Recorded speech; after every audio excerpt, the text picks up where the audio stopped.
Hello everyone. आज का हमारा फर्स्ट एपिसोड हमारी पॉडकास्ट सीरीज़ का। इसमें हम डिस्कस करेंगे कि रिलेशनशिप्स फेल क्यों हो रहे हैं। आज हम लीगल और इमोशनल एस्पेक्ट्स दोनों को ही डिस्कस करेंगे।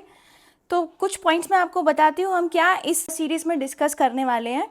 दीज आर रिलेशनशिप्स फेल क्यों हो रहे हैं, रिलेशनशिप्स में जो पहले वर्क कर रहा था वो अब वर्क क्यों नहीं कर रहा है, कम्युनिकेशन स्टाइल्स क्यों चेंज हो गए हैं, लव को जैसे पहले परसीव किया जाता था अब परसीव क्यों नहीं किया जा रहा है। कुछ इसी तरह के और इंसाइट्स हम आपके सामने आज लेकर आए हैं। सो शी इज़ नम्रता, माई को host. Hi everybody, this is Advocate Namrata Mishra and I'm glad to be a part of this podcast with Bhavna, Love and Law, Then versus Now. And topics जो हमने select करे हैं वो आपको हमने बताए हैं कि relationships आज की तारीख में fail क्यों हो रही है, क्या reason है कि relationships का जो मतलब है वो टाइम चेंज हो रहा है, उसके साथ साथ relationships का मतलब भी चेंज हो रहा है। Okay, so let me introduce you first. मुझे नम्रता के बारे में आप लोगों को थोड़ा सा कुछ बताना है। नम्रता एक फैमिली लॉ प्रैक्टिशनर हैं, डिवोर्स लॉयर हैं, expert in women and child rights, counsellor in 1090 and she is holding a experience of 20 years.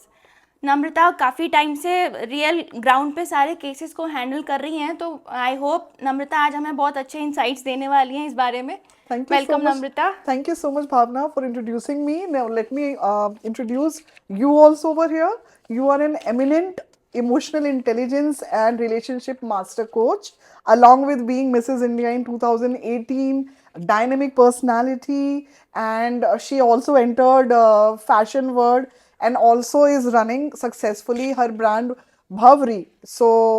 And she works amazingly well when it comes to counseling and relationships पे बहुत अच्छे आपके opinions रहते हैं। मैं भी आपको फॉलो करती हूँ, मैं भी आपकी फ़ैन हूँ भावना। और मैं भी आपको फॉलो करती हूँ। आपके भी इंसाइट्स बहुत अच्छे होते हैं और बहुत रियल होते हैं, जेन्युइन होते हैं।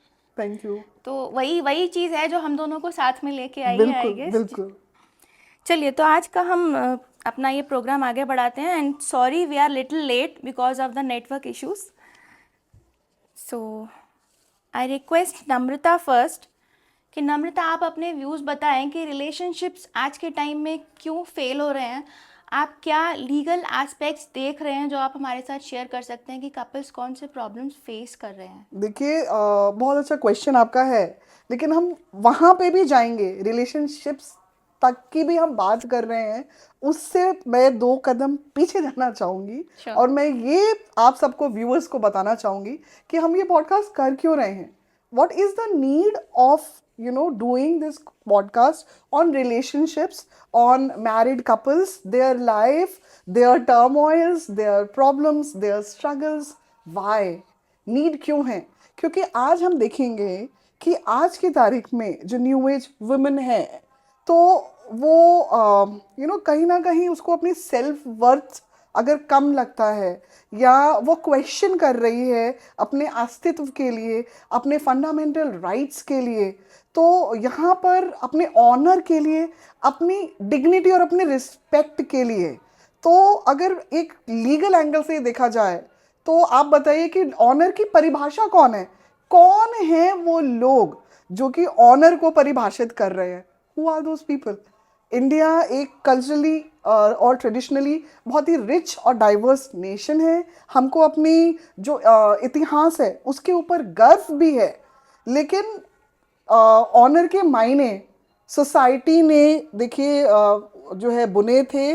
और उस ज़माने में हम बात कर रहे हैं मिलेनियम से पहले के ज़माने की और औरतों की स्ट्रगल के ज़माने की हम बात कर रहे हैं, जहाँ पे समाज एक टाइम ऐसा था भावना कि समाज सती प्रथा को जो है बिल्कुल जस्टिफाई करता था और एक मैरिटल लाइफ में सती प्रथा प्रिवलेंट थी और लोग उसको जस्टिफाई इसलिए कर रहे थे क्योंकि भाई उससे ज़्यादा लॉयल्टी एक पत्नी अपने पति के लिए दिखा ही नहीं सकती थी। और ये एक जनरली अपर कास्ट जो लोग कम्युनिटी थी वहाँ पर ये प्रिवलेंट था और वो लोग अपने ऑनर को, अपने स्वाभिमान, आन मान, जो शान है, उसके खिलाफ हो जाएंगे अगर एक स्त्री विधवा हो जाती है और उसका पति नहीं रहा तो उसका अस्तित्व ही खत्म हो गया। वो उसकी जो रिकग्निशन थी सोसाइटी में वो सिर्फ अपने हस्बैंड की वजह से थी। हम उस दौर से आए हैं। तो ये ऑनर को किसने परिभाषित किया? ऑनर को उस जमाने में सोशल रिफॉर्मर्स थे, बहुत सारे लोगों ने इसको ओके समझा कि हाँ ठीक है, यही एक रूल है, ऐसे ही होना चाहिए। अब उसको कौन देखेगा? बेटर है कि वो अपने जो पति है उसकी उसके साथ चिता में लाइव अपने को सेल्फ इमोलेट करके जल जाए और उसी के साथ अपने प्राण त्याग दे। तो इस तरह से वो लोग जस्टिफाई कर रहे थे, लोगों ने उसको ओके किया। फिर कोई ना कोई तो था, समाज के ही हम लोग में से कोई ऐसे सोशल रिफॉर्मर थे जिनको ये मंजूर नहीं था कि एक फीमेल की कोई गलती नहीं है तो पति की डेथ के बाद वो क्यों अपनी जिंदगी को सैक्रिफाइस कर रही है। And that is how law came into picture. जब उन्होंने आवाज उठानी स्टार्ट करी, समाज में जागरूकता हुई, उनके अगेंस्ट भी लोग, बहुत सारे लोग आ गए। लेकिन फाइनली जो ब्रिटिशर्स हमको उस समय में रूल कर रहे थे 18th सेंचुरी में, 1829 में उनको रूल पास करना पड़ा, उनको लॉ पारित करना पड़ा सती प्रिवेंशन एक्ट का, रेगुलेशन एक्ट का। बंगाल सती प्रिवेंशन एक्ट उन्होंने पास करी। तो मैं ये बता रही हूँ कि एक लॉ, एक कानून और एक समाज, ये दोनों इंटरकनेक्टेड है, इंटरवोवन है। और समाज भी इवॉल्व हो रहा है विद चेंजिंग टाइम्स और लॉ इसमें बहुत अहम भूमिका निभाता है। तो यहाँ पे हम रिलेशनशिप्स की बात कर रहे हैं, यहाँ पे हम शादी की बात कर रहे हैं, मैरिजेस की बात कर रहे हैं। तो इंडिया में स्पेसिफिकली मैं व्यूअर्स भी अग्री करेंगे, भावना आप भी अग्री करेंगे कि our country is pro marriage country. यहाँ पे मैरिज को एक सेक्रामेंट माना जाता है, एक बहुत ही इसको बोला जाता है कि ये बहुत ही सीक्रेट इंस्टीट्यूशन है, शादी तो सबको करनी ही चाहिए। मतलब कहते हैं ना, शादी का लड्डू ऐसा है जो खाए वो भी पछताए, जो ना खाए वो भी पछताए, वो वाली सिचुएशन है। हम वहां से आ रहे हैं, उस दौर से आ रहे हैं। और अब मैं कुछ मतलब आपको एक चीज और भी बताना चाहती हूँ, एक पॉइंट ऑफ व्यू ये भी है कि आज उस दौर में आके 2017 में ऐसा हुआ है कि ट्रिपल तलाक एक कम्युनिटी है, और मुस्लिम्स की भी बहुत बड़ी कम्युनिटी हमारे देश में ही रहती है, और वहाँ पर ये ट्रिपल तलाक वाली एक प्रथा थी, प्रैक्टिस जो कि सेंचुरीज से जो है इस्लामिक कल्चर में इसको नॉर्मलाइज किया जाता था। लेकिन इसमें भी बहुत उसके दुष्प्रभाव हो रहे थे और फीमेल सफ़र कर रही थी, उनकी फैमिली सफ़र कर रही थी, बच्चे सफ़र कर रहे थे। क्योंकि विम्स एंड फैंसीज पर अगर कुछ पसंद नहीं आया, खाना अच्छा नहीं है, तो 3 बार तलाक दे दिया, फ़ोन करके 3 बार तलाक तलाक तलाक बोल गया, हो गया तलाक। तो मैरिज एक बच्चों का खेल नहीं है। Marriage is not a but of joke कि आप एक बार 3 बार बोल देंगे तलाक तलाक तलाक और तलाक हो जाएगा। तो यहाँ पर जो एक समाज की जो कुप्रथाएं हैं, जो कुरीतियां हैं, जिनको उस जमाने में, किसी जमाने में नॉर्मल समझा जाता था, उनको चेंज किया गया। और चेंज वो कैसे हो पाए? जब समाज जागरूक हुआ, जब समाज में थोड़ा सा मतलब स्कोप हुआ कि यहाँ पे कुछ तो गलत है, फिर गवर्नमेंट इंटरवीन करते हैं, फिर लॉ और जुडिशरी का रोल आ जाता है, जहाँ पे चेंज हो जाता है, प्रोग्रेसिव लेजिस्लेशंस होते हैं।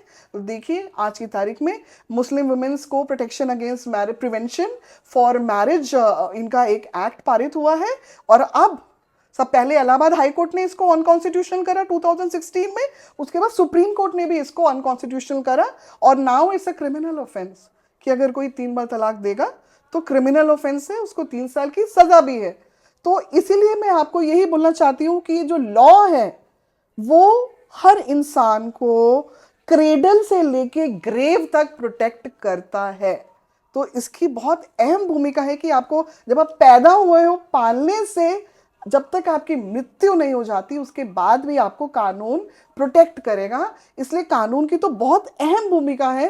रिलेशनशिप्स फेल हो रही है, आज हम उसको ज़रूर डिस्कस करेंगे पॉइंट्स को कि क्यों फेल हो रही है, क्या नज़रिया चेंज हो रहा है, क्या समाज का आउटलुक चेंज हो रहा है, वो सब हम डेफिनेटली डिस्कस करेंगे।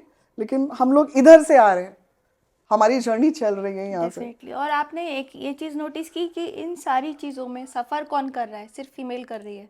मेल्स के लिए कोई कोई भी वो नहीं बनाए गए हैं कि उनको भी किसी तरह की प्रथा में पार्टिसिपेट करना है, नहीं उनको भी कोई टेस्ट देना नहीं है। नहीं नहीं, सिंबल्स आजकल शादी के कौन पहनता है?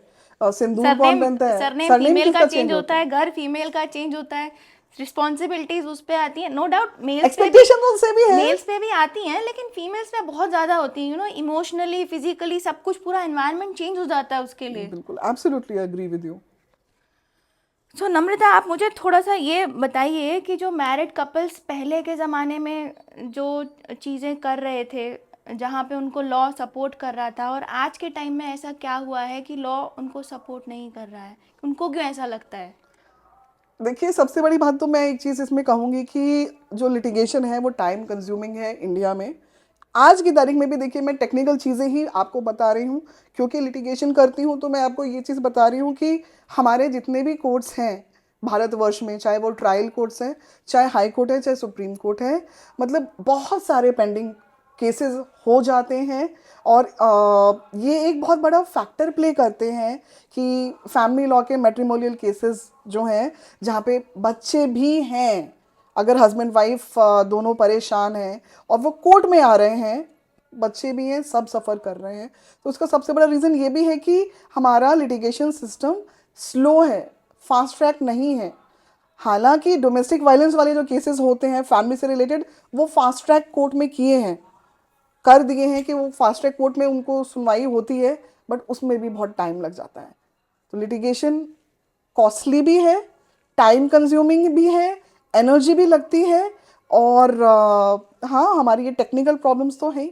और जो दूसरी पार्टी है, हमेशा वो कोशिश यही करती है, वो स्ट्रैटेजी इस तरीके से बनाती है कि केस थोड़ा और डिले हो, थोड़ा और खींचे, टाइम बाय करते टाइम रहते हैं। बाय करते हैं, डेट पे डेट, डेट पे डेट, डेट पे डेट की जो ये प्रथा है या जो कुरीति है, आप इसको कह लीजिए, तो हाँ, ये कोर्ट्स में भी है।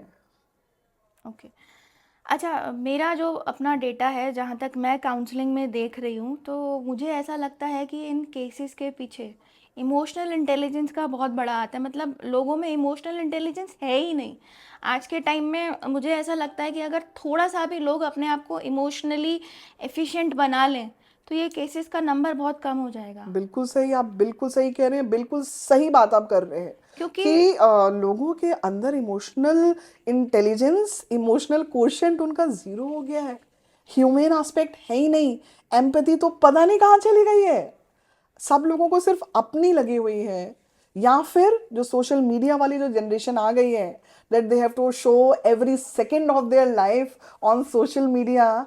वो जो फेक लाइफ है, उसको जताने में, उसको दिखाने में लोग इतने ज़्यादा अपनी एनर्जी को फोकस कर रहे हैं कि कहीं ना कहीं वो रियलिटी में क्या है, उनका रिश्ता उनके खुद के स्पाउस से, खुद के पेरेंट्स से, खुद के बच्चों से क्या है, और अपने आप से क्या है, वो भी नहीं जानते हैं ये। तो है, डेफिनेटली है। और इमोशनल इंटेलिजेंस मुझे ऐसा लगता है कि स्कूल में एक सब्जेक्ट होना चाहिए। बिल्कुल, इसको तो करिकुलम में मतलब मैंडेटरी होना चाहिए। कुछ सब्जेक्ट्स ऐसे हैं जो हमें रियल लाइफ में बिल्कुल भी हेल्प नहीं करते हैं प्रैक्टिकली, लेकिन इमोशनल इंटेलिजेंस एक ऐसा सब्जेक्ट है जो एक बच्चे को बचपन से पढ़ाया जाना चाहिए, कि उसे अपने एटमॉस्फेयर में से क्या क्या चीज़ें सीख के अपने आप को उनके लिए अडेप्ट करना है। एक बच्चे को हम हमेशा, जब वो चलने लगता है ना, हम सपोर्ट देने के लिए खड़े रहते हैं, हम उसे उसका चैलेंज एक्सेप्ट ही नहीं करने देते, हम उसकी शील्ड बन के खड़े रहते हैं। जबकि अगर हम एक बच्चे को ही बचपन से सिखाएं ना कि उसे कैसे अपने चैलेंजेस को एक्सेप्ट करके उनसे सीखना है, तो एक बच्चा जब वो बड़ा होता है ना, बहुत स्ट्रॉन्ग इंडिविजुअल बन के बड़ा होता है।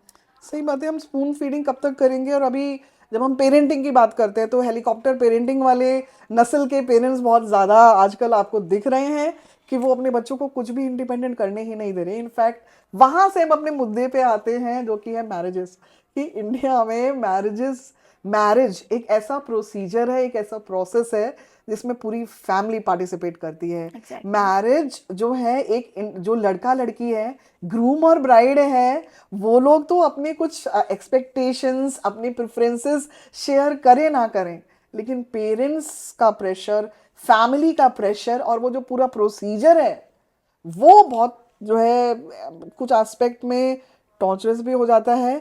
क्योंकि हमारे जो युवा वर्ग हैं, जो ऑब्वियसली वो एक्सपोजर है उनको, सोशल मीडिया से एक्सपोजर है, उनको ग्लोबल एक्सपोजर मिल रहा है, दे आर ऑल्सो सीइंग कि दुनिया कैसे मूव कर रही है, जहां हम लोग जेंडर इक्वालिटी की बात कर रहे हैं, थोड़ा बहुत वो भी अपने रोल रिवर्सल की बात कर रहे हैं। हाउस होल्ड चोर्स जो है वो ऐसा नहीं है कि सिर्फ एक स्त्री और सिर्फ एक वाइफ की ही रिस्पॉन्सिबिलिटी है।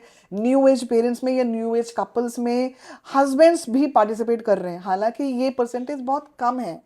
ठीक है, मेट्रोज में देखा जाता है जहाँ दोनों के दोनों कपल्स वर्किंग कपल है, वहां पे ऐसा देखा जा रहा है कि हस्बैंड भी हेल्प कर रहे हैं। और जहाँ हेल्प नहीं कर पा रहे हैं, वर्किंग दोनों हैं कपल, लेकिन जब घर में ऑफिस से वापस आएंगे तो चाय नाश्ता वाइफ को ही बनानी है और डिनर भी उसी को कुक करना है, और हस्बैंड आराम से बैठ के रिलैक्स करेंगे। क्या कर रहे हैं वो? अरे भाई वो काम करके आए हैं।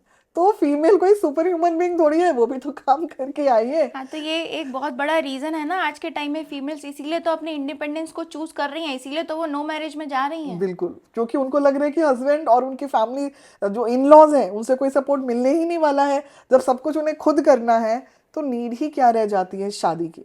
तो अपने लिए और रिस्पॉन्सिबिलिटीज क्यों इनवाइट करनी है? बिल्कुल बिल्कुल बिल्कुल। और आपको पता है ये जो पार्टनर सिलेक्ट करने वाला पूरा प्रोसीजर होता है ना, इसमें चाइल्डहुड बहुत मैटर करता है। आपके चाइल्डहुड के जो एक्सपीरियंसेस होते हैं ना, वो आपको एक ऐसे इंडिविजुअल के रूप में शेप अप करते हैं। जब आप अपने पार्टनर को सिलेक्ट करने जा रहे हो ना, तो आपके चाइल्डहुड में आपने जो चीज़ें देखी होती हैं, जो आपके सराउंडिंग्स में होती हैं, आप उन्हीं के बेसिस पे अपने पार्टनर को सिलेक्ट करते हो। बिल्कुल आप एक एक ओपन अप्रोच लेके ही नहीं चलते हो। आपके दिमाग में वो बिल्कुल कंजर्वेटिव अप्रोच रहती है कि मैंने जो अपनी फैमिली में देखा है अपनी माँ को झेलते हुए, वो मुझे अपने संग नहीं होने देना है। तो इसीलिए वो उसके बिल्कुल ही अगेंस्ट चली जाती है कि नहीं, मुझे शादी करनी ही नहीं है, या करनी है तो ऐसे इंसान के साथ करनी है जहाँ मुझे कोई भी रिस्पॉन्सिबिलिटी बेयर ना करनी पड़े। भावना, इसमें मैं अपने भी एक इनपुट देना चाहूंगी कि डोमेस्टिक वायलेंस डेफिनेटली ये एक बहुत बड़ा रीज़न है जिससे आजकल के रिश्ते टूट रहे हैं। मिलेनियम न्यू एज जो कपल्स हैं उनके भी, प्लस उससे पहले भी जो शादियां हुई थी, लोग 20-20 25-25 साल के बाद भी शादी के आज ग्रे डिवोर्स इनको कहते हैं, वो तलाक लेने आ रहे हैं। सबसे बड़ा रीज़न तो डोमेस्टिक वायलेंस और विशियस साइकिल ऑफ अब्यूज़ ही है कि जहाँ फीमेल इतनी बुरी तरह से प्रताड़ित होती है इन लॉज के द्वारा, अपने हस्बैंड के द्वारा, physical abuse, emotional abuse, financial abuse, और वहाँ वो अकेली है और अकेली ही जंग जीत रही है। और बहुत बड़े ऐसे फैक्टर्स हो जाते हैं भावना कि वो अपने बच्चों की वजह से, या फिर पेरेंट्स मायके में कोई है नहीं उसको सपोर्ट करने वाला, पेरेंट्स खुद जो है अपने ओल्ड एज से जूझ रहे हैं, तो उसको लगता है कि अगर वो वहाँ जाएगी तो बर्डन बनेगी अपने पेरेंट्स के लिए, क्योंकि पेरेंट्स शादी में बहुत खर्च करते हैं। यहाँ पे डाउरी की प्रथा भी है, गिफ्ट्स हम लोग देते हैं मैरिजेस में अपने बच्चों को, उनके भले के लिए, उनके फ्यूचर को सिक्योर करने के लिए, और इसके ऊपर कोई जो है आवाज़ नहीं उठाता है।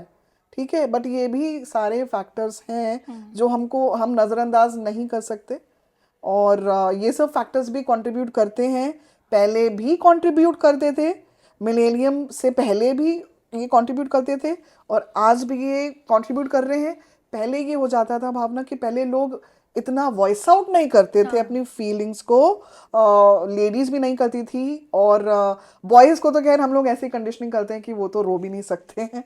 That is very sorry state of affair that we are raising our boys. मर्द को दर्द नहीं होता। बिल्कुल, और वो तो रो भी नहीं सकते, रोने का जो ठेका है वो सिर्फ लड़कियों ने उठाया हुआ है, वो सब सिर्फ बच्चा औरतें ही अगर रो रो रहा सकती है है। तो उसे कहा जाता है क्या लड़की की तरह रो रो रहे रहा है। हैं। मतलब लड़की को भी डिग्रेड कर दिया कि लड़कियां तो हमेशा रोती रोती रहती हैं, और लड़के के लिए भी कि क्या लड़की की तरह रो रहा है। रोना is not a bad thing. मतलब आप अगर रो रहे हैं, अपने इमोशंस को एक्सप्रेस कर रहे हैं, वेंट आउट कर रहे हैं, तो इट्स गुड ना।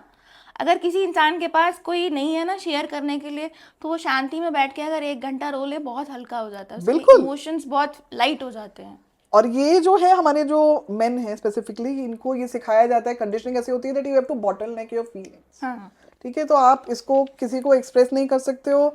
इमेजिन आप ये देखिए, हम लोग तो हर तरीके की बातें कर देती हैं, फीमेल्स जो हमारी गर्ल फ्रेंड्स हैं उनके साथ we can discuss anything under the sun, and generally we give importance to feelings and emotions. But आप मुझे इसमें बताइएगा अपना इनपुट। एंड मेन को बोला जाता है that they are very logical and they don't give and so much of emphasis to the feelings and emotions.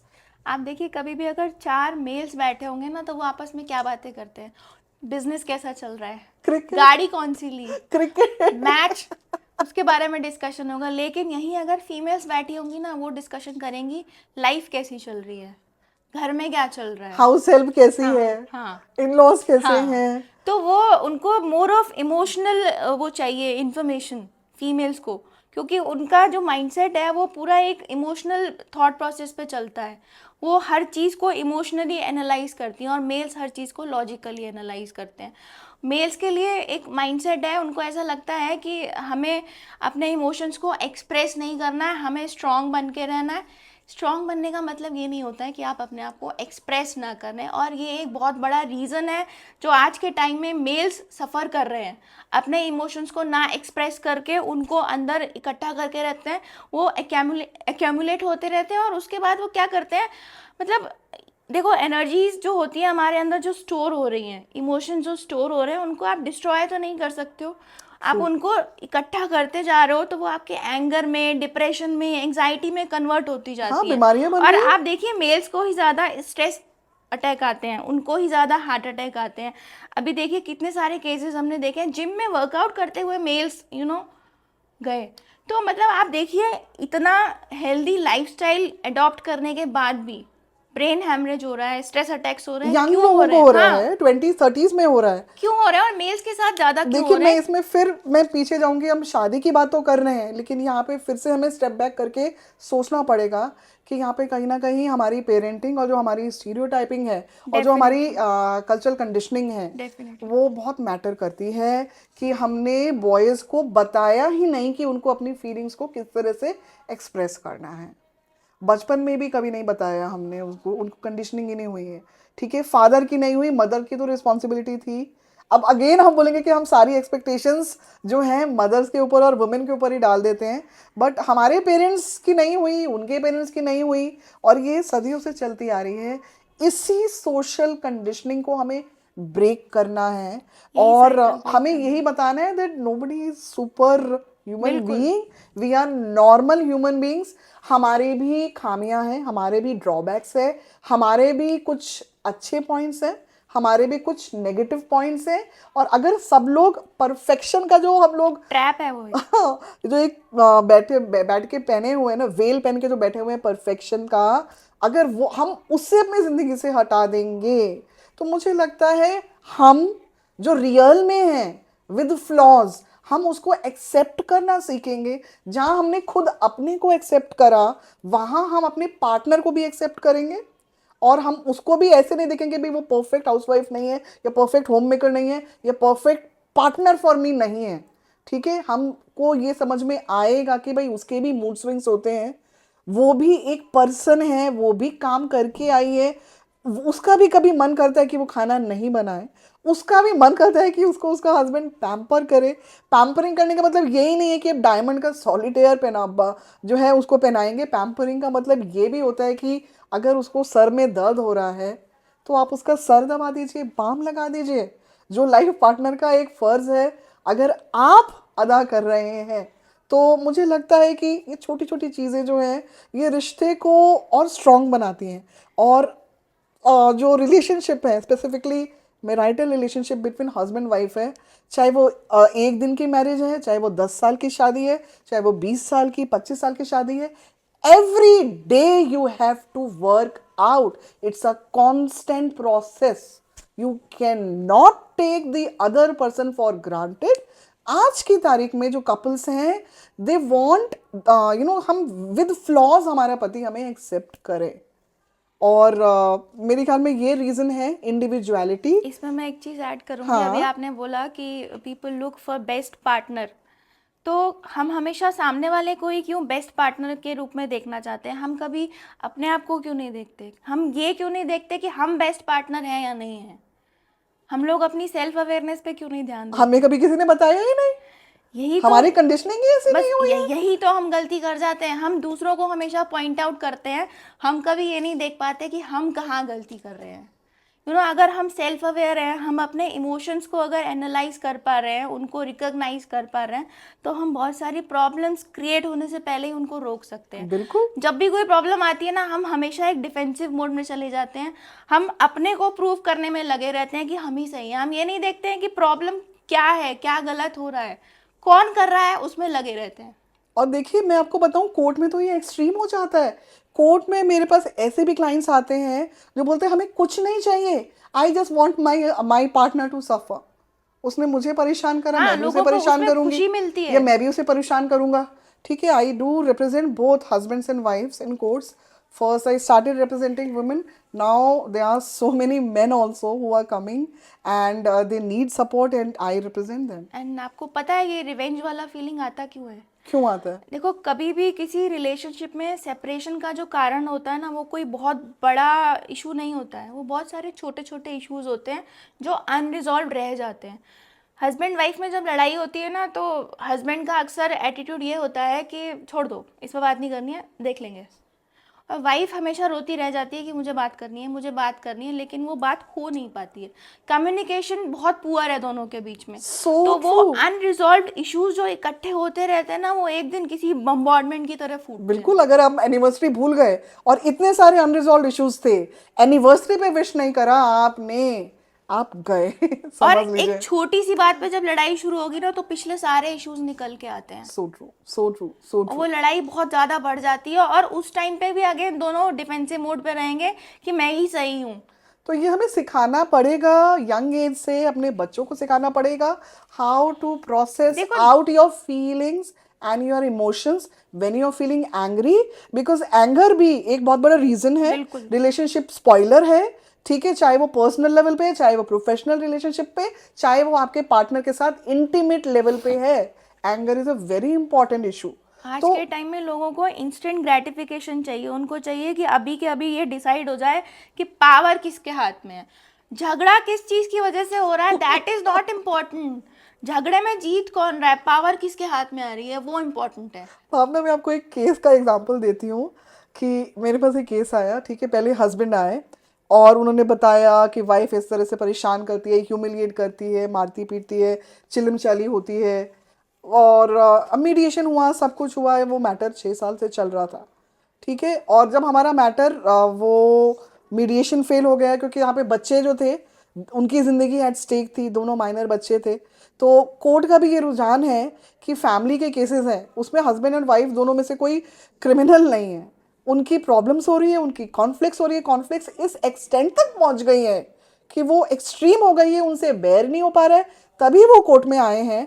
तो इस केस में 6 साल में जब केस एविडेंस में चल रहा था, तब हमें ये पता चला कि उनका जो लड़ाई झगड़ा था उसका कोई असली मुद्दा था ही नहीं। They were just beating about the bush, and वो मतलब खुद भी परेशान हुए, दोनों परेशान हुए, बच्चे भी परेशान हुए, कोर्ट का टाइम भी परेशान हुआ। और इनके पीछे बहुत छोटी छोटी सी चीज़ें हैं जो अगर हम थोड़ा सा उन पे ध्यान दे देना, तो ये सारे प्रॉब्लम्स अराइज ही नहीं हो।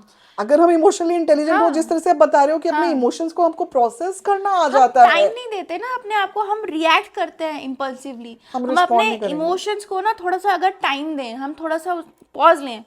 जिस मोमेंट पे लड़ाई हो रही है, उस मोमेंट पे हमें रिएक्ट नहीं करना चाहिए। पॉज लीजिए, थोड़ा सा एनालाइज करिए कि एग्जैक्टली गलती हो कहाँ रही है। थोड़ी देर बाद शांति से अपने पार्टनर से जाके अगर आप बात करेंगे ना, तो डेफिनेटली आपका पार्टनर आपकी बात समझेगा। लेकिन उस मोमेंट पे जब इतना ज़्यादा एंगर दोनों में भरा हुआ है, तो अगर आप किसी से बात करेंगे तो ऑब्वियसली वो पहले अपने आप को प्रूव करेगा, वो आपकी बात नहीं सुनेगा। बिल्कुल। और मैं जब काउंसलिंग करती हूँ 1090 में भी, हमारे पास हेल्पलाइन में बहुत सारे कॉल्स आते हैं, और हम कोशिश ये करते हैं कि प्री FIR स्टेज पे हम लोग मैटर्स को रिजॉल्व करें, प्यार से उनको समझा के। तो हम यही बताते हैं जब हस्बैंड वाइफ में लड़ाई झगड़ा हो रहा है, देखिए कोई ऐसा हस्बैंड वाइफ या ऐसा कोई कपल है ही नहीं पूरे इस प्लैनेट अर्थ पूरे पे, ब्रह्मांड ठीक में है, नहीं है। नहीं है जिनकी लड़ाई नहीं होती है।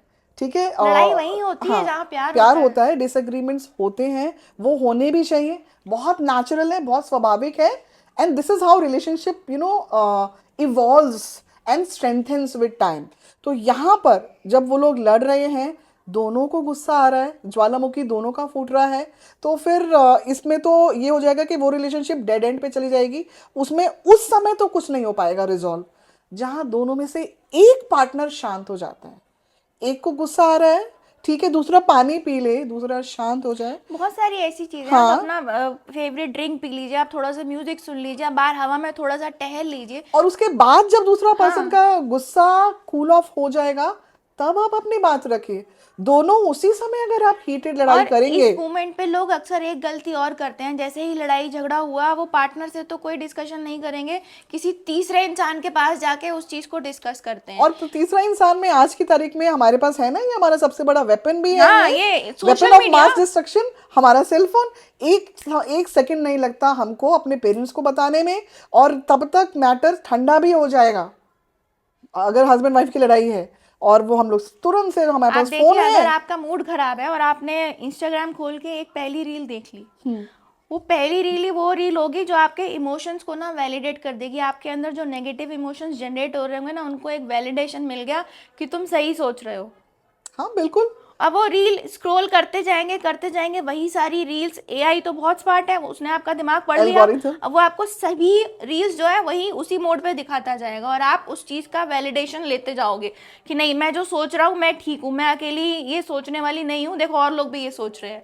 तो वो जो एक वैलिडेशन मिल गया ना उसको, जो वो सोच रहा था वो उसको और पक्का कर देता है। फिर तो मतलब पार्टनर की तरफ से कुछ रहता ही नहीं है कि अगर वो कुछ कहेगा तो आप उसे सुन लें। बिल्कुल, मैं जो आप पॉइंट, रिसीविंग मोड पे ही नहीं रहते नहीं फिर। रिसीव मोड में नहीं रहते। और मैं एक छोटा सा एग्जांपल दे रही थी कि कहाँ पे ये फ़ोन लोग यूज़ करते हैं अपने तुरंत पेरेंट्स को परेशान करने के लिए हाँ, फ़ोन करते हैं। और एक इन लॉज का भी जो इंटरफेरेंस है वो भी एक बहुत बड़ा फैक्टर बहुत है बड़ा कि फैक्टर है। रिलेशनशिप्स जो है बनने की जगह बिगड़ रहे हैं। क्यों? क्योंकि सपोज एक सिंपल सा एग्जांपल है, दोनों वर्किंग कपल हैं, वाइफ की बहुत इंपॉर्टेंट मीटिंग है, उसने जल्दी जल्दी टोस्ट गर्म किया और क्या हो गया कि उसका कॉल आ गया, टोस्ट जल गया, ठीक है, उसने हस्बैंड को जला हुआ टोस्ट दे दिया। Husband is feeling obviously bad that my wife ने ऐसा करा, जबकि उसको समझना चाहिए था कि भाई उसका आज जो है स्पेशल प्रेजेंटेशन है, मीटिंग है, and she is already involve in her office space right now. So but husband ने उसको सुना दिया, उसको बहुत खराब लगा, she is feeling very upset and she regretted also the fact that कि यार उसे टोस्ट जल गया है, ठीक है। अब उसने क्या करा कि उसको अपना कहीं तो निकालना है, तो उसने तुरंत अपनी मम्मा को फ़ोन कर दिया। मम्मी का फ़ोन आया, हाँ क्या हुआ, क्या बनाया नाश्ते में? अरे मम्मी मैंने जला हुआ टोस्ट बना दिया, एंड लाइक उसने सुना भी दिया मुझको, ठीक है। सपोज उसका नाम, हस्बैंड का नाम पुनीत है, पुनीत ने सुना दिया मुझको, एंड फिर मम्मी ने भी उसको 3-4 बातें कर दी। अब ये दोनों चले गए अपने ऑफिस, उसने बता दिया, पुनीत भी चला गया, पुनीत भी भूल गया, राधिका भी भूल गई, लड़की का नाम लेट से राधिका है। शाम को जब वापस आए तो पुनीत को ये चीज़ का एहसास हुआ है कि आज वो फालतू में अपनी वाइफ के ऊपर गुस्सा हो गया था, आज उसका इतना इंपॉर्टेंट डे था। ही could have been sensitive enough not to criticize her, and वो भी बिजी थी, उसका फोन भी आ गया था, जल गया, खा लेता, या तो वो खुद गर्म करके खा लेता, दूसरा टोस्ट बना लेता। तो वो तो उसके लिए फ्लावर्स वगैरह लेके आया है, लेकिन यहाँ पे मम्मी से बात करके वो तो अभी भी गुस्सा होके बैठी हुई है। और मम्मी ने 4 बातें और बोल दी होंगी ना हाँ, अपनी तरफ से। हाँ ठीक है, वो भी हुआ। अब वो मूवी टिकट्स पे लेके आएगा कि उसको दिखाऊंगा, ठीक है। अब पुनीत आया, पुनीत ने राधिका को सॉरी बोला, फ्लावर्स दिया, मूवी दोनों एक साथ देख के चले गए। लेकिन यहाँ पे परेशान कौन हो गया है? मम्मी पापा परेशान है, हाय मेरी बेटी, ठीक है, उसकी कहाँ शादी कर दी। तो कभी कभी यंग मैरिड कपल्स को ये सोचना चाहिए कि हम बिना सोचे समझे जो हमारा जो स्ट्रेस है ना उसको एक्सटेंड कर देते हैं अपनी मम्मी को सब कुछ बता के। वी आर अडल्ट्स नाउ, हम अडल्टिंग के ऊपर बिलीव करते हैं। हम लोग दोनों यहाँ जो है अडल्ट्स हैं, अपनी प्रॉब्लम्स को खुद रिजॉल्व कर सकते हैं। छोटी छोटी बातों को इतना बड़ा मत बनाइए that you tell everything live broadcasting to your mom. यहाँ पे It ruins lot of relationships. यहाँ I'm पे telling you love with my language personal experience. Love language यहाँ पे बहुत बड़ा रोल प्ले करती है। फीमेल्स और मेल्स का दोनों का माइंडसेट अलग है। कपल डायनामिक्स में ये मेल फीमेल माइंडसेट पढ़ने की बहुत ज़्यादा ज़रूरत है। मेल्स को समझना चाहिए कि फीमेल्स जो है इमोशनल होती हैं, अगर उनसे कोई गलती हो भी गई है तो उसको थोड़ा कामली हैंडल कर लें, उन पर शाउट नहीं करना चाहिए। और फीमेल्स को ये समझना चाहिए कि मुझसे गलती हो गई, अब उसने वो जला हुआ टोस्ट दे क्यों दिया, उसको बता देना चाहिए था ना कि यार मुझसे गलती से जल गया, आप तो बिस्किट ले लो, कुछ हाँ और ले लो। कुछ और ले लो। तो गलती उसने भी की, गलती दोनों की ही थी, लेकिन दोनों उस चीज़ को रिकॉग्नाइज नहीं करेंगे। अब प्रॉब्लम ये है कि वो बंदा अपना प्यार जताने के लिए मूवी टिकट्स भी ले आया, सब कुछ कर दिया, लेकिन वो वाइफ उस प्यार को रिसीव नहीं करेगी क्योंकि वो रिसीविंग मोड पे नहीं है। वो ये नहीं समझ पा रही है कि उसका प्यार जताने का तरीका ये है, उसका सॉरी बोलने का तरीका ये ये है। है। वो इनडायरेक्टली आपको सॉरी बोल रहा है, आपने कहा तो नहीं मूवी के टिकट्स लाने के लिए, वो अपने आप लेके आया ना। बिल्कुल, तो वो ये भी तो प्यार और सॉरी बता रहा लेकिन है और प्यार फीमेल, एक्सप्रेस कर रहा है। अब फीमेल ये एक्सपेक्ट कर रही होगी कि जो मुझे चाहिए वो दो मुझे। सॉरी बोलो। हाँ, तो ये समझना पड़ेगा कि हर किसी की लव लैंग्वेज, लव को एक्सप्रेस करने का तरीका अलग है। हर कोई लव एक अलग तरीके से रिसीव करना चाहता है। True. फीमेल्स को गिफ्ट्स पसंद होते हैं, मेल्स को नहीं पसंद होते। हाँ, तो मेरे हस्बैंड को मेल्स को आप अच्छा खाना बना के खिला दो, वो खुश हो जाएंगे। तो ये समझने वाली बहुत छोटी छोटी सी चीज़ें हैं। अगर कपल्स इन चीज़ों पे वर्क कर लें तो ये मतलब मुझे नहीं लगता कि किसी तीसरे से बात करने की ज़रूरत है। और तीसरे से अगर आप बात कर रहे हैं, देखो पहले तो ये छोटे छोटे इश्यूज़ पे किसी इंसान से बात करने की ज़रूरत नहीं है, फिर चाहे वो आपकी माँ हो या सासू माँ हो, आपकी कोई friend हो। फ्रेंड हो या कोई भी हो। छोटी छोटी चीज़ों को तो खुद ही रिजॉल्व कर लेना चाहिए अपने पार्टनर से बैठ के कामली। जब उनका मूड अच्छा हो, उन चीज़ों को डिस्कस करो एंड उनको ख़त्म करो। और हमेशा ना जो चीज़ डिस्कस कर ली है उसको वहाँ एंड कर दो, बिल्कुल उसको फिर नेक्स्ट लड़ाई में मत खींचो। बिल्कुल, बैगेज मत बनाओ। We must not have baggages with us, again it is going to ruin और relationships. इफ एट ऑल आपको कहीं काउंसलिंग की ज़रूरत पड़ रही है तो किसी ऐसे इंसान से लो जो न्यूट्रल हो, जो आपको एक गाइडेंस दे पाए, जो आपको भी बता पाए कि आपकी कहाँ गलती है। आप अगर जिससे पूछ रहे हो उससे ये एक्सपेक्ट कर रहे हो कि वो आपकी ही फीलिंग को वैलिडेट कर दे, तो फिर बात करने का क्या फ़ायदा है। नहीं, तो मैं इसमें आपको यही बताऊंगी कि मतलब मैं लॉयर भी हूँ और लॉयर होने के साथ साथ मैं काउंसलर हूँ। तो एक इसका प्लस पॉइंट ये है कि ये कॉम्बिनेशन भी इंडिया में बहुत कम लॉयर्स के होते हैं Exactly. कि वो काउंसलर्स भी हैं। बिकॉज अगर कोई ऑब्वियसली कोई क्लाइंट लॉयर के पास आएगा तो वो उसको लीगल ऑप्शंस बताएंगे, लेकिन हमारा जो पीओवी रहता है वो बहुत डिफरेंट रहता है। हम लोग क्या देखते हैं कि ये जो कपल हमारे पास आ रहा है, सबसे पहले तो हम दोनों में से किसी को भी जज नहीं करेंगे। We have a non-judgmental and non-biased attitude towards everybody who's coming to us. Plus सबसे पहले मैं ये आंकती हूँ, अब काउंसलर ग्लैंड से जब मेरे पास एक केस आता है, ये देखती हूँ कि स्कोप क्या है इसमें, मैरिज का कितना एक्सटेंड का स्कोप है। बहुत बार ऐसा होता है कि मेरे पास जितने केसेस कोर्ट में है उससे ज़्यादा केसेस मेरे पास काउंसलिंग के आते हैं, क्योंकि मेरे पास कपल एक सेशन, 2 सेशन, 3 सेशन नहीं, 4-5 सेशन भी उनको मैं देती हूँ। और वो फिर अपने कॉन्फ्लिक्ट्स को भावना रिजॉल्व करके, वर्कआउट करके, प्रोसेस करके वापस चले जाते हैं। Relationship is all about evolving together. अपने चैलेंजेस को एक्सेप्ट करो, उनको रिजॉल्व करो, उन पे वर्क करो एंड मूव।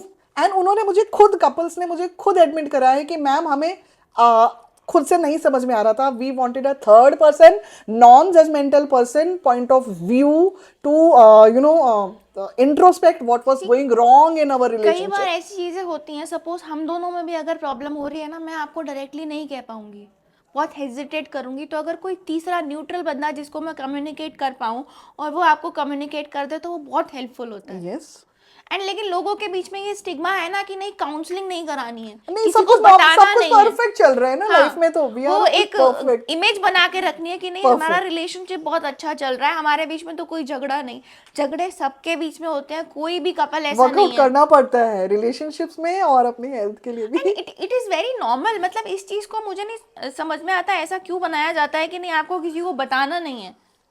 जैसे दो फ्रेंड्स के बीच में कल्चरल झगड़ा होता है, कंडीशनिंग ही है, सोशल कंडीशनिंग ही है। पेरेंट्स बोलते हैं हमें कौन बताने वाला था, हमने भी निभा लिया, तो तुम भी कहीं तो निभाओ। साइकिल ब्रेक करना पड़ेगा ना। जो चीज़ें बिल्कुल, पहले चल रही थी अब नहीं चल नहीं पाएंगी, चल अब तो पा रहे बहुत हैं। कुछ चेंज हो गया। So that's why platform like these are important, जहाँ पे एटलीस्ट हम लोग ओपनली डिस्कशन तो करें। एंड आई होप हमारी इन बातों से कुछ लोगों को फ़ायदा हो जो समझें। डेफिनेटली, जो जेन्युइन है उनको फायदा डेफिनेटली होगा। हम किसी को गुमराह नहीं कर रहे हैं, जो सीधी बात है वो बता रहे हैं, और जो आजकल के बिल्कुल ज्वलंत जो मुद्दे हैं वही मुद्दे आपके सामने ला रहे हैं। एंड इन सब चीज़ों में ना सोशल कैपिटल बहुत अच्छा रोल प्ले करता है। जैसे अभी मैंने आपको बोला कि एक न्यूट्रल इंसान से आपको चीज़ें शेयर करनी चाहिए। आपके जो सोशल स्किल्स हैं ना बहुत मैटर करते हैं कि आपके सराउंडिंग्स में आपने कितने ऐसे लोगों को अपने एक क्लोज सर्कल में रखा हुआ है जिनके संग आप अपनी प्रॉब्लम डिस्कस कर सकें और वो आपको न्यूट्रली गाइड कर सकें कि कहाँ आप गलत जा रहे हैं, कहाँ आपको चीज़ें करेक्ट करने की ज़रूरत है।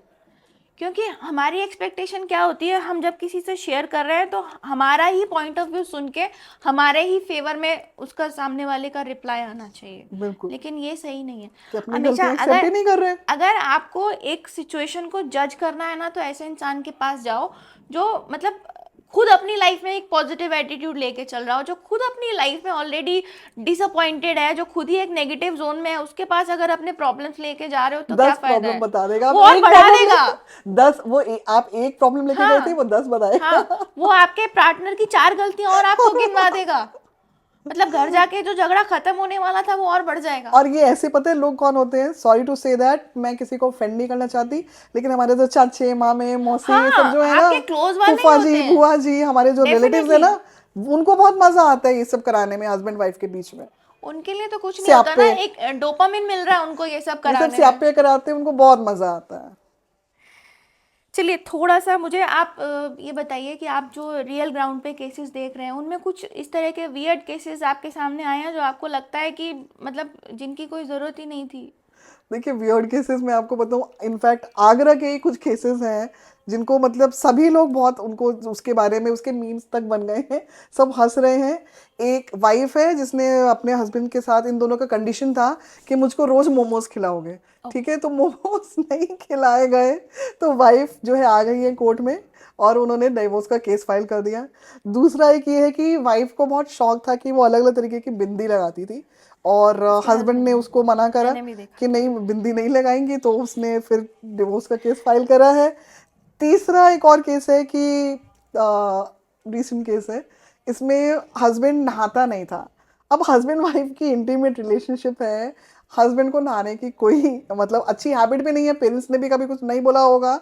जब शादी हुई तो वो सिर्फ हफ्ते में एक बार गंगा जल से अपने बॉडी को स्प्रिंकल दिस इज करता सच अ वियर्ड केस। तो अब उसमें वाइफ ने की क्या गलती है, ठीक है। बहुत बार ऐसा लगता है कि पेरेंट्स को भी ऐसा लगता है कि हमारा लड़का तो सही हो जाएगा, तो इसकी शादी कर दो तो ही सही हो जाएगा, इसकी सारी हैबिट्स सही हो जाएंगी अगर इसकी शादी कर दो। ये भाई, बहुत बड़ा हाँ, मतलब ये वाइफ mistake कौन है। है, वाइफ है कौन, क्या मतलब वो मतलब अगर कोई हमारे पास रिमोट कंट्रोल रहता है कि हम सही करेंगे हस्बैंड के सारे ऐप। तो यू नो उस वाइफ ने जो है डिवोर्स केस फाइल करा है कि भाई मैं तो उस तरह रह नहीं सकती, ही डिस्कस्ड मी। आप ये बताइए, वो जो मोमोज खाने वाली लेडी थी उसको किसी ने ये बताने की हिम्मत नहीं की कि रोज मोमोज खाना हेल्थ के लिए अच्छा नहीं है? पेरेंट्स ने भी उसको जो मतलब है एनकरेज कर दिया इतनी कि अवेयरनेस यस नहीं, यस गो। इतनी अवेयरनेस नहीं है आज के टाइम में कि खुद को नहीं पता है कि मोमोज खाना रोज। देखिए आज की जनरेशन जो है वो इतनी आगे निकल गई है कुछ हद तक, मुझे लगता है इसमें कि they are not even listening to their parents. जब वो उनको सब कुछ अपना खुद ही करना है, वो अपने अरे पेरेंट्स की भी नहीं सुन रहे हैं, तो फिर अब पेरेंट्स की नहीं कोर्ट में सुन समझ रहे में हो आएगा तो जो उनको। पूरा दिन सोशल मीडिया पे आप लगे हुए हो, रील्स स्क्रॉल कर रहे हो, उसमें 10 जगह ये भी आता है कि आपको हेल्दी डाइट लेनी चाहिए, उसकी तो सुन लो कि वहां पे सिर्फ नेगेटिव चीजें वहां से अब्जॉर्ब करनी है और पॉजिटिव चीजें छोड़ देनी है। रियली ये तो हमारे माइंड का काम ही है, हम नेगेटिव चीजें ही पकड़ता है वो। ये तो हमारा कॉन्शियस माइंड हमको यूज करना है ना कि हमें क्या देखना है क्या नहीं देखना है, कौन सी चीजें अपने अंदर अडेप्ट करनी है नहीं बिल्कुल करनी है। बिल्कुल, ये तो आगरा के कुछ यही तो केसेस है। इमोशनल इंटेलिजेंस है, यहीं पे तो हमें समझने की वो जरूरत तो है। है ही नहीं हमारे इमोशनल सामने इंटेलिजेंस। 10 ऑप्शंस है, हमें चूज करना है हमारे लिए कौन सा बेटर है। बिल्कुल, ये तो मैंने सिर्फ आपको आगरा के केसेस बताए हैं। बेंगलोर के केस, बेंगलुरु कोर्ट ने एक जो है अभी डाइवोर्स अलाउ करा है, जिसमें हस्बैंड ने वाइफ के अगेंस्ट केस फाइल करा था, क्योंकि वाइफ इंसिस्ट कर रही थी कि please we will have snake as a pet, तो हम सांप लाओ, उसको हमें पेट रखना है। हस्बैंड को बहुत ज्यादा टॉर्चरस लगा ये, and he file for divorce, divorce उसको मिल गया, ठीक है। तो मिल ही जाना चाहिए, सांप कौन पालेगा? और अभी देखिए सोशल मीडिया वाला वाला एक केस मैं आपको बताती हूँ, भोपाल में फैमिली कोर्ट में अभी जो है एक हस्बैंड ने डिवोर्स पिटीशन फाइल करी थी। वाइफ एक्सेसिवली व्हाट्सएप में जो है लगी रहती थी, और उनकी मैरिटल लाइफ, उनके बच्चों की लाइफ, उनकी दोनों की खुद की लाइफ, वाइफ की पर्सनल हेल्थ सब सफ़र कर रही थी, and even he got divorce, divorce was allowed on this ground. तो ये कुछ अनयूजुअल रीजंस हैं। और एक नया केस था इसमें, तो ये मेरे पास ही काउंसलिंग के लिए आया था, न्यूली वेड कपल थे, इनकी मैरिज भी कंज्यूमेट नहीं हुई, husband was totally addicted in playing online games, wife उसकी शादी करी है, मैरिज तक कंज्यूमेट नहीं करी, he was so much involve and getting dopamine with playing online games कि वो भूल ही गया कि उसके साथ उसकी वाइफ है and he has some responsibility towards his wife also. उनकी काउंसलिंग हुई, हम लोगों ने काउंसलिंग बहुत करी। हस्बैंड के डी एडिक्शन को, उसको ऑनलाइन एडिक्शन जो था गेम से, उसमें मतलब डी एडिक्ट करने के लिए भी प्रोसेस करा। उसके पेरेंट्स ने भी इंटरवीन करा, वो भी हमारे साथ कोऑपरेट कर रहे थे जब हम लोग उसकी काउंसलिंग कर रहे थे। Ultimately led into their divorce only. अच्छा, मुझे एक चीज़ नहीं समझ में आती, ये सब चीज़ें हम लोग शादी से पहले क्यों नहीं देख पाते हैं?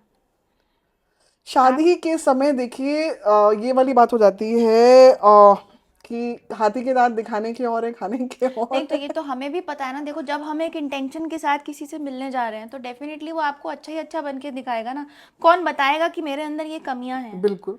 तो हम क्यों नहीं उन कमियों को देखते? क्यों नहीं हम अपने आप को टाइम देते? कमिटमेंट देने में इतना जल्दबाजी क्यों करते हैं? ये मतलब, आजकल यंग कपल्स कर और लेते हैं। यंग कपल्स तो कर ही रहे हैं, लेकिन इसके पीछे आपको पता है पेरेंट्स का बहुत बड़ा हाथ होता है। चट मंगनी पट ब्याह, नहीं वो खुश होते हैं, खुश प्लस होके उनको रिलेटिव्स को सोसाइटी में। दिखाना है ना, अरे हमारी तो होगी, तो हाँ, हो गई, वो सेट हो गया। मैं वही बता रही आपने अभी हूँ, मैरिज प्रो कंट्री है ना हमारी। धूमधाम जो अभी मूवी आई है, धूमधाम। देखिए आपने? Yes. उसमें क्या है? उसमें मतलब सोचो ना, एक लड़की Oh जिसको God. बचपन से आपने सप्रेस करके रखा हुआ था, वो झूठ बोल के लिमिट में आपसे रखे और सब सब कुछ कुछ कर कर रही रही थी वो। है। सब सोचो वो कुछ कर रही बंदी है। रियल में कैसी होगी, उसका रियल सेल्फ क्या था, और उसकी आपने एक ऐसे पेरेंट्स के इंसान से सामने वो शादी कैसे करा बनी दी हुई थी। सिर्फ ये देख के कि वो डॉक्टर है। उसके अंदर कितने सारे फोबिया थे। और उसको हाँ, ही वाज उसको वही वो उसको बोले थे कि तुम्हारे अंदर फोबियाज ही फोबियाज भरे हुए हाँ, हैं। तो ये बताए क्यों नहीं थे? अब बता कैसे देते? शादी से पहले दोनों को अकेले में एक बार मिलने ही नहीं दिया। वहां पे भी मम्मी पापा आ रहे हैं, हर जगह तो मम्मी पापा आ रहे हैं। तो ये जो पेरेंट्स के दिमाग में होता है ना, चट मंगनी पट ब्याह, हमारी तो बेटी बहुत अच्छे घर में जा रही है, बहुत जल्दी शादी हो गई, देखो कितनी जल्दी रिश्ता पक्का। This is not a good thing. मुझे ऐसा लगता है आज के टाइम में कुंडली मिलाने से ज्यादा आपको वैल्यू सिस्टम्स मिलाने चाहिए। ब्लड ग्रुप में लाने चाहिए। ब्लड ग्रुप में लाइए, आप दोनों को टाइम दीजिए। मतलब जैसे आपने अभी बताया ना, डिवोर्स केसेस में एक पहले टाइम दिया जाता है, आप काउंसलिंग करते हैं उस पीरियड में। मुझे ऐसा लगता है शादी से पहले भी एक ऐसा टाइम फिक्स कर देना चाहिए कि मिलने के बाद कम से कम 6 महीने तक शादी नहीं कर सकते आप। देखिए, मैंने एक सोशल एक्सपेरिमेंट किया है, मैं आज सब व्यूअर्स को भी और आपको भी भावना बताना चाहूँगी। सब very good social experiment that I have done. और हम क्या करते हैं कि इंडिया में कंसेप्ट नहीं है प्री मैरिटल काउंसलिंग का। होना चाहिए। ठीक है, तो हमारी जो कम्युनिटी है, इंटीमेट जो हमारी कम्युनिटी है यहाँ पे आगरा में, तो हम लोग यहाँ पे क्या करते हैं कि यंग मैरिज जो कपल्स हैं, जो कि दोनों घरों ने बात पक्की कर दी है, तो उनको हम काउंसिल करते हैं। उनको हम लोग फिजिकली, मेंटली, फाइनेंशियली किस तरीके से आप मैरिज रेडी हो सकते हैं, उनको हम पॉइंट ऑफ व्यूज़ देते हैं, उनको समझाते हैं how they have to behave, what they have to contribute, and how mindful they have to be। और किस तरीके से मैरिज जो है वो सिर्फ एक लड़के लड़की में नहीं है, लड़के के भी जो बॉय है उसको भी लड़की के पेरेंट्स के साथ वन ऑन वन रिलेशन रखना है। और same goes with the girl. और ये हम लोग कर रहे हैं, और इस कम्युनिटी में डिवोर्स रेट बहुत कम है कंपैरेटिवली। ये तो हमने बात की कि ये तो एक ओवर प्रोटेक्टिव पेरेंट्स हो गए, जो अपनी बेटी पे पूरा उन्होंने वो किया हुआ है कि इसके सारे डिसीजंस हम ही लेंगे, है ना? धूमधाम वाला केस हो गया।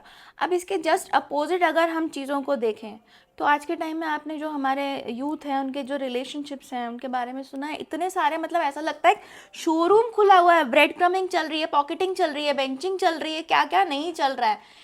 इन बच्चों के पेरेंट्स क्यों नहीं ध्यान देते जो ये सब कर रहे हैं? और ये इन रिलेशनशिप्स की वजह से, क्योंकि ये रिलेशनशिप सक्सेस तो होना नहीं है, फेक बहुत बड़ा फेलियर है, सुपरफिशियल रिलेशनशिप बहुत है। बड़ा फेलियर है। और हाँ। इस फेलियर की वजह से उनके अंदर जो एक लो सेल्फ एस्टीम डेवलप होता है, जिसकी वजह से वो अपनी जो उनकी प्रोडक्टिविटी होती है वो हार्म हो जाती है, अपने गोल से डिस्ट्रैक्ट हो जाते हैं। हर कोई डिप्रेस्ड है। हाँ, सबके अंदर एक वो रिजेक्शन वाला वो आया हुआ है ट्रॉमा, कि मुझे किसी ने रिजेक्ट कर दिया, मैं किसी लायक नहीं हूँ, एक Sense of ऐसे फेज में worthlessness। चले जाते हैं कि वो यही अपनी जो उनकी अंदर की जो एफिशिएंसी है उसको और ख़त्म करते जाते हैं। वो मूव ऑन नहीं कर पा रहे हैं इन चीज़ों से, और वो हमेशा अगर किसी नए रिलेशनशिप में भी जाएंगे ना, तो वो गलत पार्टनर ही अट्रैक्ट करेंगे, क्योंकि उन्होंने प्रोसेस ही नहीं करा है।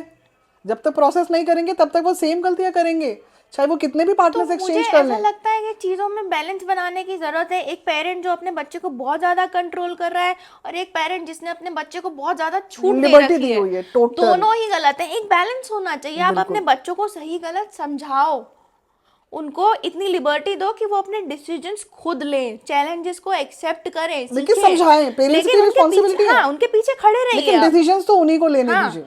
आप उनके पीछे खड़े रहिए, उनकी तरफ से डिसीजंस आप मत लीजिए। जहां आपको लग रहा है कि बच्चा गलती कर रहा है वहां समझाइए, लेकिन आप अगर उसको कुछ अपने आप से करने ही नहीं दोगे तो वो गलतियां करता ही रहेगा, उसकी आदत बन जाएगी कि मैं गलतियां करती रहूं और पेरेंट्स मुझे सपोर्ट करते रहे।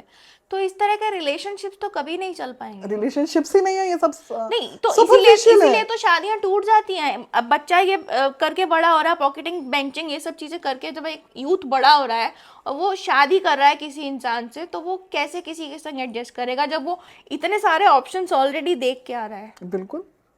तो ये पहले के टाइम में नहीं था ना, तो ऑप्शंस नहीं इसीलिए तो थे। अभी नो मैरिज का कंसेप्ट भी आ गया है। तो मतलब आप देखिए ना, सब youngsters चीजें today do not want to get married. सब चीजें तो नॉर्मलाइज हो गई हैं, लिव इन नॉर्मलाइज है। अब तो देखिए शादीशुदा लोग भी मतलब शादी करके अलग रह रहे हैं। एक नया ट्रेंड आ गया है अब, लिविंग अपार्ट टुगेदर। तो इस तरह के कॉन्सेप्ट जब हमारे, ये मुझे तो ऐसा लगता है कि एक मार्केट बन गया है, सीरियसली हम लोग कहाँ ही जा रहे हैं। लेकिन अगेन हम लोग फिर जो है घूम फिर कर वहीं पे आ जाते हैं। It all what will bind us, communication is the key. Definitely. And rightful parenting also matters. और प्लस लॉ का सही आप सदुपयोग करिए, उसको मिसयूज मत करिए। जो हमारे ट्रेडिशंस थे, जो हमारे कल्चर्स थे, जो हमें रेस्ट्रिक्शंस दिए जाते थे पहले, वो इसलिए नहीं दिए जाते थे कि हमारे ऊपर कोई बंदिश लगाई जा रही है। एक रेस्ट्रिक्शन जो था वो इसलिए था कि आप अपनी लिमिट्स क्रॉस ना करें, आप जो भी कर रहे हैं अपनी बाउंड्रीज में रह के करें। तो वो बाउंड्रीज ही हम लोगों ने मतलब पार कर दी हैं, कोई लिमिट ही नहीं रही है किसी चीज की। एनार्की हो गई है, टोटल रिलेशनशिप एनार्की। मतलब आप देखिए, हम जो चीज़ें हमारे बेटरमेंट के लिए बनाई जा रही थी, जैसे हम डिवोर्स की ही बात करें, डिवोर्स क्यों आया था कॉन्सेप्ट? डिवोर्स का कॉन्सेप्ट इसलिए आया था कि अगर कोई किसी पेनफुल रिलेशनशिप में है, उसको उस पेनफुल सिचुएशन से निकाल के एक बेटर कंडीशन में लाया जाए ताकि वो मूव ऑन कर सके। जेन्युइन रीजन हो, लेकिन उसी को भी बहुत बड़ा टैबू माना जाता था। उसको हमने एक बेनिफिट की तरह यूज करना शुरू कर दिया। देखिए फीमेल्स क्या कर रही हैं, वो एलिमनी के लिए शादियां कर रही हैं। एक शादी करके एलिमनी लेती हैं, फिर दूसरी करती हैं, फिर एलिमनी लेती हैं, एंड ये साइकिल चलता जा रहा है। इनफिडेलिटी इतनी बढ़ती जा रही है। और मुझे ऐसा लगता है कि जो विमेन एम्पावरमेंट और फेमिनिज्म, हम लोगों ने ये कॉन्सेप्ट जो निकाल के हम लेके आए थे कि नारी मुक्ति और नारी शक्ति का उद्धार होगा, तो उस चीज को हमने गलत कर दिया है। हम लोगों ने ही गलत काफी हद किया। तक नहीं, आप काफी हद तक सही हैं। मैं आपकी बात से सहमत हूं। बना दिया कन्वीनियंटली, अपनी जरूरतों के हिसाब से उसको मोल्ड कर लेते हैं हम लोग। देखिए मतलब मैं उन मेन से भी वो रखती हूँ, सिंपैथीज रखती हूँ जो कि अपने वाइफ से प्रताड़ित हैं, और आज की तारीख में उनको ये भी नहीं पता कि उनको अपनी फीलिंग्स को जो है किस तरह से वेंट आउट करना है। और वो इतनी टॉक्सिक मैरिजेस में हैं दैट उसको कोप करने के लिए they smoke, they vape, they watch pornography, या फिर वो वर्कोहॉलिक बन रहे हैं, एल्कोहल का सहारा ले रहे हैं, ठीक है, या फिर वो आउट ऑफ मैरिज जाके रिलेशनशिप एस्टैब्लिश कर रहे हैं, अफेयर कर रहे हैं। लोगों का कोपिंग मैकेनिज्म बहुत वीक है ना। कोई प्रॉब्लम आया तो उसको कोप करने की बजाय वो गलत आदतों में पड़ जाते हैं। उनको और कुछ किसी ने सिखाया ही नहीं, how to process out. It again boils down to how emotionally start we are, how emotionally intelligent we are. हम किस तरह से कोई भी प्रॉब्लम से उसको चैनलाइज करेंगे और किस तरह से हम उसको प्रोसेस करेंगे, ये सारी चीज़ें बहुत ज़रूरी है। हमें फिर से रिवर्क करने की बहुत ज़रूरत है, सबको ही, चाहे वो पेरेंट्स हैं, चाहे वो कपल्स हैं, चाहे वो आप और हम हैं, चाहे वो व्यूअर्स हैं। देखो, मैं एज ए कंक्लूजन ये कहना चाहूँगी कि हम लोगों को सबसे पहले तो सेल्फ अवेयर होना बहुत ज़रूरी है कि हम सबसे पहले क्या गलती कर रहे हैं उसे ना करें, तभी हम किसी और को पॉइंट आउट कर सकते हैं। ब्लेम गेम हमें खेलना बंद कर देना चाहिए। देखो, किसी की लाइफ में कुछ भी अच्छा या बुरा होता है ना, उसके लिए वो खुद ही रिस्पॉन्सिबल होता Actually. है। हम विक्टिमहुड में जीते रहते हैं, हम दूसरों को ब्लेम करते रहते हैं, उससे कोई फ़ायदा नहीं है। हमें अपनी प्रॉब्लम्स को आइडेंटिफाई करना चाहिए, उनको करेक्ट करके मूव ऑन करना चाहिए, ना कि उस एक विक्टिमहुड में हम बैठे रहें और एक आपका जो स्कोप होता है ना आगे बढ़ने का, आपने उसको ब्लॉक कर दिया। आपने अपनी रेशनल जो अप्रोच होती है उसको ब्लॉक कर दिया।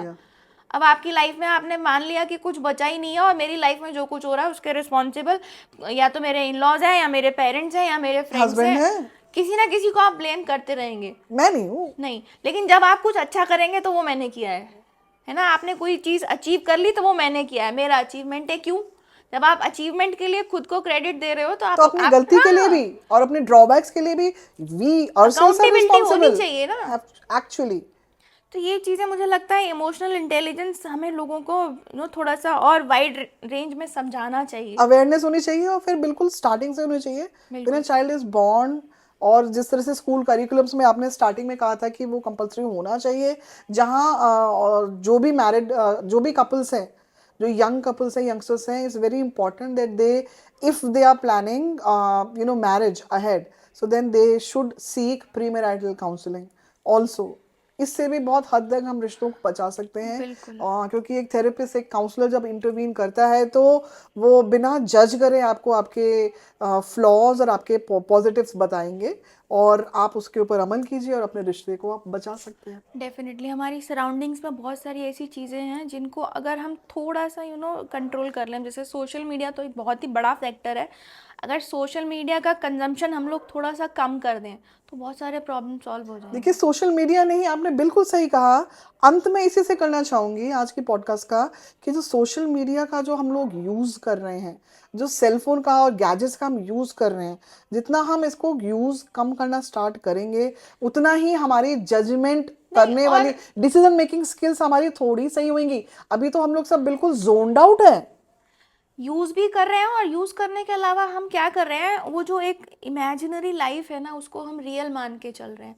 फिर वो चाहे रिलेशनशिप्स में हो, किसी भी चीज़ में हो, हम अच्छा ही अच्छा एक्सपेक्ट करके चल रहे हैं लाइफ में, कि जैसे हमें मूवीज़ में, रील्स में दिखाया जाता है कि अच्छा हो रहा है, पार्टनर भी अच्छा मिलेगा, पार्टनर में कोई गलतियाँ नहीं होंगी, पार्टनर बहुत रोमांटिक होगा, यू नो हर चीज़ हम अच्छी एक्सपेक्ट कर रहे हैं, किसी बुरे के लिए हम खुद को तैयार ही नहीं कर रहे यू हैं। वोंट बिलीव, आजकल लोग हनीमून में जा रहे हैं। जेन जी स्पेसिफिकली जो कपल्स हैं, they are going to honeymoon. वो भी सब जो है लोन लेके, ईएमआई लेके जा रहे हैं। हाँ, व्हाई? बिकॉज ये उनको रील बनानी है डेस्टिनेशंस में मतलब जाके। आप देखो ना, आप दे हैव रील टू बना मेक के reels, they are reel bleeding out money like reel anything. बना के आप डालोगे, लोग देखेंगे, आपको क्या मिल रहा है?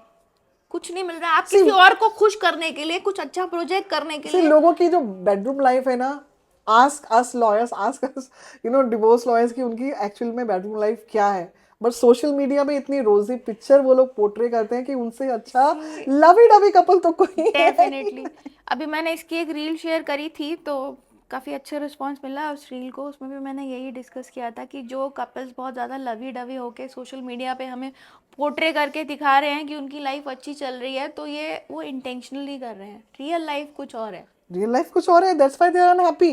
क्यों ऐसा हो रहा है कि आज हमारे इन्फ्लुएंसर्स से ब्लॉगर्स हैं, they are very established, they are youngsters, they are in their 20s, they are earning so much, they are going places, but what they are doing, they are committing suicide, live suicide, even on cell phone they are doing it, on हाँ, आप social देखो media ना, they are अभी doing। एक क्या influencer कमी रह गई है कि उनको सब कुछ मिल गया, यंग एज में they have achieved everything, but still they are unhappy देखो and they ना, have so many followers। Gurgaon की जो वो एक इन्फ्लुएंसर थी जिसने अभी रिसेंटली सुसाइड किया था, मतलब उसको देख के कोई कह नहीं सकता कि उसने सुसाइड कर लिया होगा।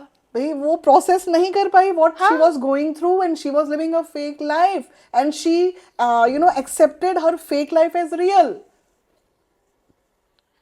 तो ये So हम it's very important that at the end of the day we become real, we start becoming authentic। जो हम हैं हम उसे एक्सेप्ट एक्सेप्टेंस करें। एक्सेप्टेंस लाना पड़ेगा। देखो, यस। रिलेशनशिप में भी ना आपका रिलेशनशिप हमेशा अच्छा नहीं रह सकता। डेफिनेटली बहुत सारे चैलेंजेस आते हैं, अप्स एंड डाउन्स आते हैं, तो आपको उनके लिए खुद को प्रिपेयर करना पड़ेगा। और हम सीखते हैं उनसे। हाँ, डेफिनेटली वो एक अपॉर्चुनिटी होती है आपके सामने कि आप अपने पार्टनर को एक्सप्लोर कर सको, आप लाइफ को एक्सप्लोर कर सको साथ में। तो ये चीज़ें कपल्स यहीं पे तो मिसअंडरस्टैंड कर जाते हैं। कपल्स को वो आना चाहिए रिलेशनशिप के काउंसलिंग जो करवाने के लिए। फेजेस होते हैं ना उनको आइडेंटिफाई नहीं कर पाते हैं। जहाँ पे थोड़ी इंटेंसिटी कम हुई, फिजिकल इंटीमेसी कम हुई, उनको लगा कि रिलेशनशिप खराब हो रहा है, अब तो यहाँ से छोड़ के दूसरे ऑप्शन में चले जाओ। So true, so true. It's important कि वो लोग अगर बात कर रहे हैं तो अपनी बात खोल के करें, सही लोगों से करें, डेफिनेटली प्रोफेशनल्स के पास आए। चीज़ों को प्रायोरिटाइज नहीं करते हैं, उनको एज अ बर्डन लेके चलने लगते हैं, एक बोझ समझने लगते हैं। ट्रू। तो I guess we should conclude here. या एंड ऑडियंस से भी हम बोलना चाहेंगे, व्यूअर्स से, डेफिनेटली कि like if they have any other issues they want us to discuss in our other episodes of podcast, so please commented. Definitely हमने आज कुछ बेसिक पॉइंट्स ही डिस्कस किए हैं. डिस्कस करने के लिए बहुत कुछ है, बहुत सारे पॉइंट्स हैं, लेकिन इतने शॉर्ट पीरियड में हम लोग नहीं डिस्कस कर सकते हैं. तो अगर आपको लगता है कि आपको किसी टॉपिक पे बात करनी है तो आप डेफिनेटली हमारे लिंक पे कमेंट करके हमें बताइए. हम आगे अपने आने वाली सीरीज़ में इसको लेके आएंगे. एंड आपके जो भी प्रॉब्लम्स हैं उनको दबा के मत रखिए, शेयर करिए. स्पेशली मेल्स से मैं ये रिक्वेस्ट करूँगी कि आप अपने प्रॉब्लम्स को शेयर करिए. अगर आप अपने पार्टनर से नहीं कर पा रहे हैं, किसी काउंसलर की हेल्प लीजिए, पर शेयर करिए, उनको दबा के मत रखिए. वो जो एक इल्यूजन में आप लोग जी रहे हैं ना कि मर्द को दर्द नहीं होता, मर्द All is strong well, all होते is हैं, well.